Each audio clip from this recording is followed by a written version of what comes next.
बानुबाई, 4 पावलं मागे गेला असता स्वर्ग लोकात राहायला मिळालं असतं. सोनं चांदी हिर काय नाही मिळालं असतं. बोला की. अरे काय बोलतोयस तू म्हातार बाबा? अरे सोन्यासाठी मी माझ्या देवाला इसरू आहे. आणि अरे तूच म्हणला होतास ना का काय बी झालं तरी हे लगीन होणार म्हणून.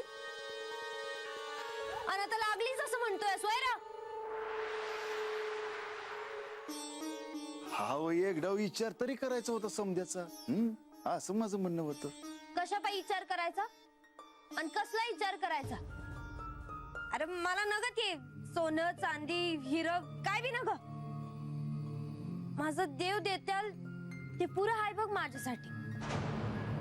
माझ्या देवानं मला काय बी दिलं नाही ना तरी बी चालल.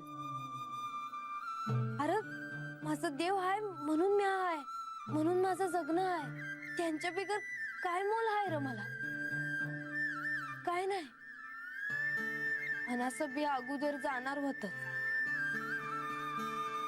पण माझ्या देवामुळं मला जीवदान मिळालं आहे. आणि अशा देवाला इसरू म्हणतोयस वय रे तू? बानुबाई, अहो इतका जीव आहे वय तुमचा तुमच्या देवावर. आता काय सांगू म्हातार बाबा तुला?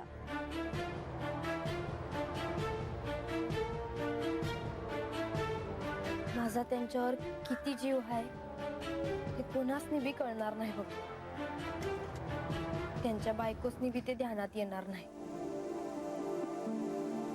माझ्या जीवाची खांडोळी खांडोळी केली तरी त्यातून एकच आवाज येईल, खंडेराय खंडेराय खंडेराय.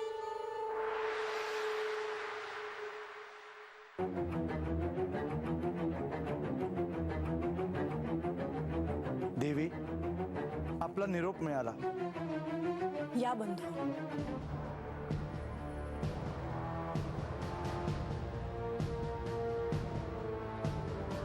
मला यायला जरा उशीर झाला. यात तुमचं काही चुकलं नाही.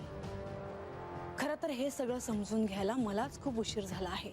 काय काम होतं देवी? आपण मला कशाला बोलवलं? बंधू, चंदनपुरीला मी बानूकडे प्रस्ताव पाठवला होता. त्याचे काय झाले?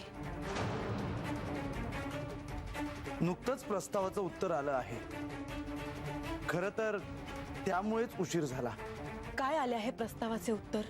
देवी, मी असा प्रस्ताव पाठवला होता की बाणाईवर जो अन्याय झाला आहे त्यासाठी तुम्ही इंद्रदेवांना शिक्षा कराल आणि त्या बदल्यात बाणाईने श्री खंडेरायांशी लग्न करण्याचा विचार सोडून द्यावा. माझा प्रस्ताव मला ध्यानात आहे. बाणाईने तुमचा प्रस्ताव स्वीकारला नाही.